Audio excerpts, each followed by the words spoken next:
A Day in My Life as a Work From Home Mom Solo Parent Edition. Good day everyone! It's Sunday today at finally nakapamalengke na ako. So andito na naman tayo and this is a glimpse of the seafoods displayed dito sa local market sa amin. Pagkatapos ko mamili ay umuwi na kaagad ako ang pre-boiled na scallops and binga na nabili ko na napakalaking shell. 2 weeks na ako na hindi nakapunta sa local market kasi last weekend nag-out of country nga kami ni Jeff and the week prior hindi rin ako pumunta dahil inubos ko muna ang stocks namin sa fridge bago ako bumili ulit.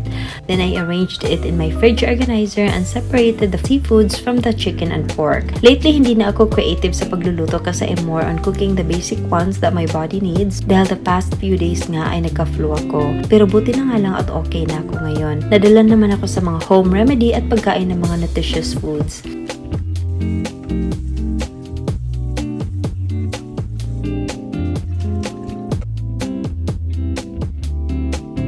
I also bought a lot of aromatics and vegetables at nilagay ko na rin ito sa aking mga lalagyan.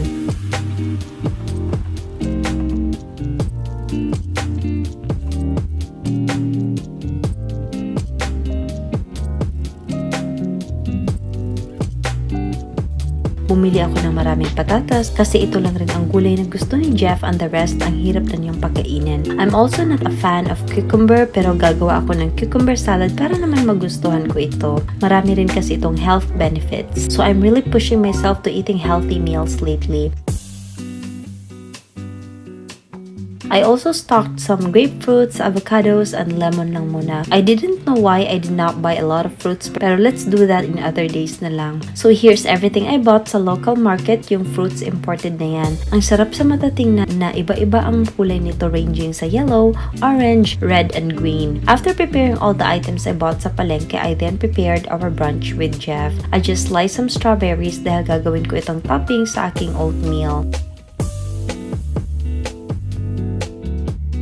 I also added mixed nuts dito and some chopped unsweetened chocolate, and there you have it. My quick brunch is ready. Jeff just had some hot dog and fries because that's what he requested. Apparently, he doesn't like oats as I do, so kung ano na lang ang gusto niya, gora. After lunch, we just stayed at home. Total weekend naman, so it's a rest day. Jeff wasn't bored at all because he does a lot of things. Ang mag-drawing, manood ng TV, harutin si Cookie, at kung ano-ano pa. Basta ako, I resolved to take a rest day. And Cookie also just stayed beside me. Sa hapon ay pinalis ko na nga silang dalawa to do their routine na mag-walking sa labas pero tinawag ako ni Jeff dahil si Cookie ayaw maglakad.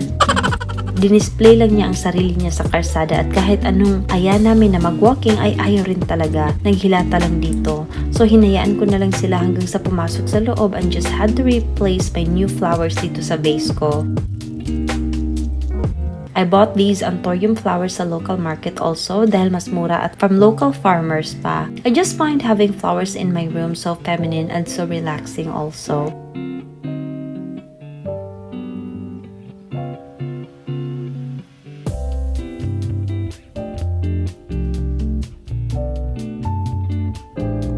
After having these flowers set in my table, nagpalit na rin ako ng bedsheets and pillow covers dito sa kwarto ko. Mga ilang week na rin ako na hindi nakapagpalit. Pasensya na kasi ang hilig ko rin talaga mag-procrastinate sa mga bagay-bagay. So you'd rarely see me changing it.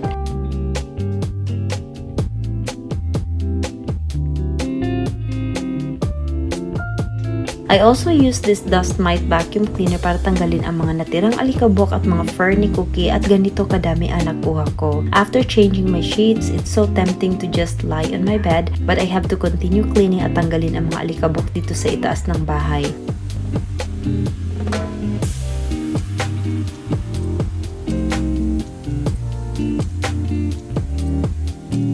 After doing some chores, I finally had the time to prepare our dinner. I will just bake these scallops na pre-boiled na kanina and also cleaned it. Tinanggal ko na yung mga laman and just added some minced garlic, butter, and ordinary cheese.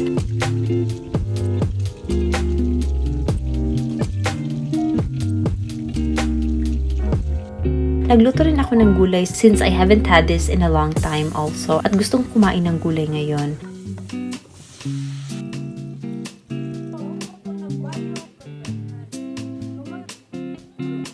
Jeff helped me put some grated cheese sa scallops and once done, I just throw it into the oven for 15 to 20 minutes while continue cooking the veggies.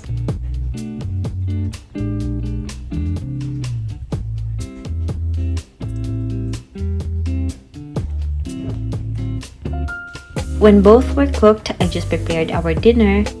Jeff ate the most of the scallops kasi gusto rin talaga niya ang cheesy baked scallops while ako more on gulay ako ngayon. That's the sign of aging. Nagiging health conscious ka na.